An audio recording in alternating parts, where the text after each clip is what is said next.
नमस्कार, मेरा नाम है डॉक्टर पुरु धवन और आज इस वीडियो में हम बात करने वाले हैं कि क्यों लकवा या फिर पैरालिसिस हमें यंग लोगों में भी ज़्यादा देखने को मिल रहा है। अक्सर यंग लोगों के अंदर बॉडी में बीपी शुगर नहीं होता, मगर बीपी शुगर ना होने के बावजूद भी उनको लकवा होना एक ऐसा संकेत है जो हमें बता रहा है कि कुछ ना कुछ हम डॉक्टरों से, कुछ पेशेंटों से मिस हो रहा है। तो जब हम गहराई में उतरते हैं, पेशेंट से मिलते हैं, पेशेंट से बात करते हैं, तो हमें बहुत सारी ऐसी इन्फॉर्मेशन मिल रही होती है जो मैं चाहता हूँ कि मैं इस वीडियो से आपसे शेयर करूँ। जब हम किसी पेशेंट से मिलते हैं जो खासकर यंग है, जब हमने इसको पूछा कि आपको बीपी तो नहीं, कहता नहीं। हम पूछते हैं कि आपको शुगर तो नहीं, कहते नहीं। क्या आपने कोलेस्ट्रॉल का टेस्ट करा था, कहते करवाया था, बट वो भी नॉर्मल है। अब जब सब कुछ नॉर्मल था तो उसकी बॉडी में लकवे जैसी दिक्कत क्यों जनरेट हो रही है? जब हम इसकी गहराई में उतरते हैं तो हमें कुछ चीजें कॉमन देखने को मिल जाती है। सबसे पहले हमें मिलती है उनकी नींद, कि ऐसे पेशेंट की जो नींद होती है ना वो बहुत कम होती है। वो रात को सिर्फ 3-4 घंटे सो रहे होते हैं। कुछ लोगों को तो नींद आती कम है, अलग दिक्कत। कुछ लोगों ने रात को फोन को चलाने का, रील्स को देखने का हैबिट बना रखी होती है। रात को वो मूवीज देख रहे होते हैं या फिर वो रात को काम कर रहे होते हैं।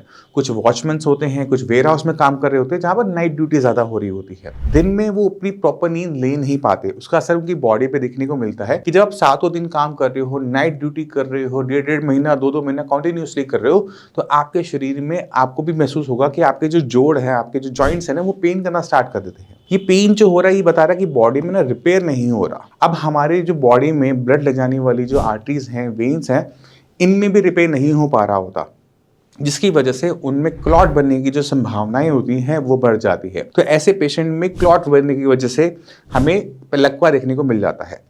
दूसरा हमें सबसे बड़ा कारण मिलता है कि उनका खाना पीना भी बदल जाता है। नींद कम है, साथ में खाना पीना बदल गया। खाना पीना बाहर का हो रहा है क्योंकि रात भर जाग रहे हैं, दोस्त हैं या यार हैं या साथ में कोवर्कर है, बाहर से खाना आ रहा है, वो खाए जा रहे हैं, उसमें नमक की मात्रा ज़्यादा होती है। जब हम नींद प्रॉपर नहीं ले रहे होते, खाना भी हमारा बदल जाता है, तो ऐसी कंडीशन के अंदर बीपी बढ़ने की जो संभावना है वो बहुत ज़्यादा बढ़ जाती है। जब आप सो के उठोगे बीपी ठीक मिलेगा, पर जब आपका रात के टाइम आप जाग रहे हो तो उस टाइम में आपका बीपी शूट अप करना शुरू कर देता है। इसकी पहचान आप सिर दर्द से कर सकते हो कि अगर आपका बार बार सिर दर्द बन रहा है तो संभावना ये है कि आपको बीपी की वजह से सिर दर्द हो रहा है। ऐसे पेशेंट्स के अंदर भी हमें लकवे वाली दिक्कत ज़्यादा देखने को मिल जाती है। क्यों? क्योंकि उनकी रेस्ट प्रॉपर नहीं है, उनका फूड प्रॉपर नहीं है, बीपी उनका शूट अप करता है। चाहे वो दिन में 2-3 घंटे के लिए करता हो, बट वो शूट अप कर जाता है। जब वो सोते हैं वो ठीक हो जाता है।